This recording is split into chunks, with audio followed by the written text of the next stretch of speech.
America जैसे super power country की ऐसी कौन सी मजबूरी और जरूरत होगी जो एक ऐसे छोटे देश इजराइल का इतना खुलकर मदद करता है, जो कि 2000 साल तक नक्शे पर ही नहीं था, जो क्षेत्रफल में भारत से 150 गुना छोटा और जिसकी जनसंख्या मात्र 95 लाख, लेकिन फिर भी अमेरिका उसके हर सही और गलत फैसले में उसका हमेशा साथ देता आ रहा है। आखिर ये मिडिल ईस्ट में इजराइल अमेरिका के लिए इतना जरूरी कैसे बन गया? इजराइल को अरबों डॉलर का फंड अमेरिका ने आखिर क्यों दिया?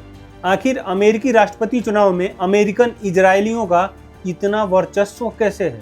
वहीं पर बात यह भी आती है कि इस्लामिक कट्टर देशों में इजराइल इतना बदनाम कैसे हुआ? दुनिया के सभी एटमी पावर देश मिडिल ईस्ट में अपना वर्चस्व क्यों जमाना चाहते हैं?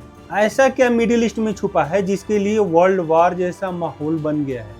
ऐसा क्यों कहा जाता है कि अगर इजराइल डूबा तो पूरी दुनिया की इकोनॉमी डूब जाएगी? क्या है अमेरिका और इजराइल के रिश्तों का इतिहास और उनके बॉन्डिंग की अनकवर्ड कहानी? यकीन मानिए इन सारे सवालों का उत्तर जान आप हैरान रह जाएंगे। एक एक पॉइंट को डिकोड करूंगा इस वीडियो में, तो आपसे रिक्वेस्ट है कि पूरा वीडियो जरूर देखिएगा। और अगर आप चैनल पे नया हैं तो चैनल को सब्सक्राइब जरूर कर लीजिएगा, बेल आइकन दबाना मत भूलिएगा। नमस्कार दोस्तों, मैं हूं रंजन और भारत अनटोल्ड में आपका बहुत बहुत स्वागत। देखिए, अमेरिका का इजराइल को सपोर्ट करने के लिए बहुत सारे मेजर कारण हैं। तो सबसे पहले जान लेते हैं कि ऐतिहासिक कारण क्या है और इनका ऐतिहासिक संबंध क्या है। हम एक ऐसे देश की बात कर रहे हैं जो 2000 सालों तक दुनिया के नक्शे पर ही नहीं था और अचानक 1948 में एक देश बन के उभर गया।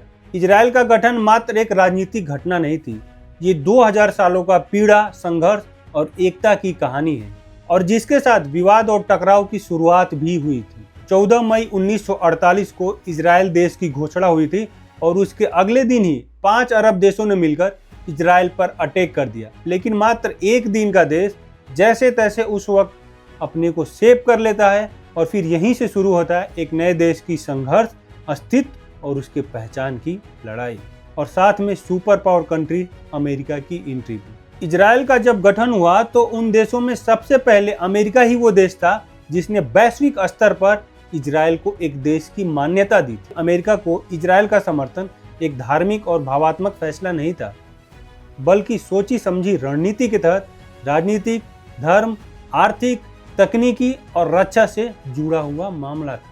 1967 युद्ध के बाद जब इजराइल ने अरब देशों को हराकर और उनके बहुत सारे इलाकों पर कब्जा किया तो इजराइल मिडिल ईस्ट में एक ताकत बन के उभरा।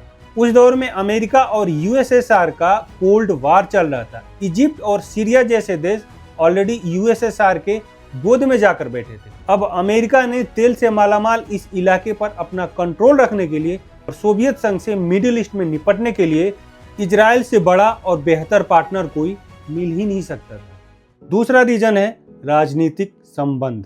देखिए, अमेरिका और इजराइल दोनों ही लोकतांत्रिक देश है, जहां पर दोनों ही देश में चुनाव और मीडिया की पूरी स्वतंत्रता है। इन समानताओं के कारण भी इन दोनों देशों के रिश्ते और भी गहरे हुए। यानी कि American Israel public affairs committee lobby बहुत ही प्रभावशाली है, जिनका व्हाइट हाउस में और राष्ट्रपति तक पूरी डायरेक्ट पहुंच होती है।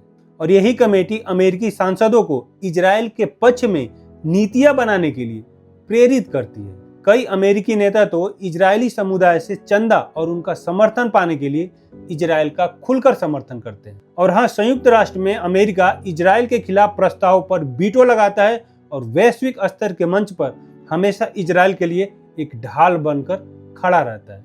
तीसरा रीजन है धार्मिक और सांस्कृतिक संबंध। अमेरिका में 60 लाख यहूदी रहते हैं जो वहाँ के बड़े और प्रभावशाली अल्पसंख्यक हैं, और ये सभी राजनीतिक, शिक्षा, मीडिया और टेक्नोलॉजी में पूरा भूमिका निभाते हैं। वहीं अगर देखा जाए तो यरूशलेम तीनों धर्मों, इस्लाम, ईसाई और यहूदियों के लिए एक पवित्र स्थल है।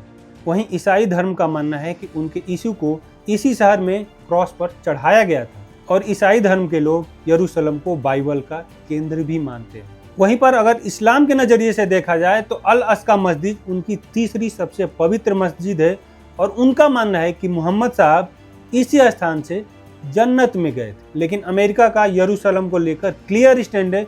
उसने 2017 में यरूशलेम को इजराइल की राजधानी घोषित कर दी, recognized Jerusalem as the capital of Israel. और यहीं से विवाद चालू हुआ फिलिस्तीन का और वहां पे तनाव बढ़ने लगा। चौथा रीजन जो कि बहुत ही महत्वपूर्ण है, आर्थिक और तकनीकी सहयोग।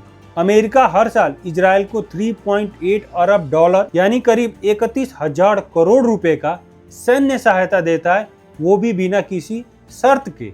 वहीं अमेरिका से मिलने वाले आधुनिक हथियारों, fighter jet F-35, tank, radar और निगरानी करने वाले सुरक्षा प्रणाली इजराइल की रक्षा को मजबूती देते हैं। हालांकि ये मदद मुफ्त नहीं होती। अमेरिका पैसा तो देता है, वो अपनी नीति का पूरा प्रभाव भी रखता है, वो भी शर्तों के साथ। देखिए, इजराइल साइबर सुरक्षा और आर्टिफिशियल इंटेलिजेंस में दुनिया में सबसे आगे है। अमेरिका इसका पूरा फायदा उठाता है, उसको रिसर्च करने के लिए स्पेस और फंडिंग देता है। यही नहीं, साइबर अटैक, आतंकवाद के खिलाफ लड़ाई और सुरक्षा नेटवर्क पर भी दोनों देश मिलकर साथ कर रहे हैं। यह भी एक मुख्य रीजन है दोनों देश के संबंधों को गहरा करने का। पांचवा रीजन है सैन्य और सुरक्षा कारण।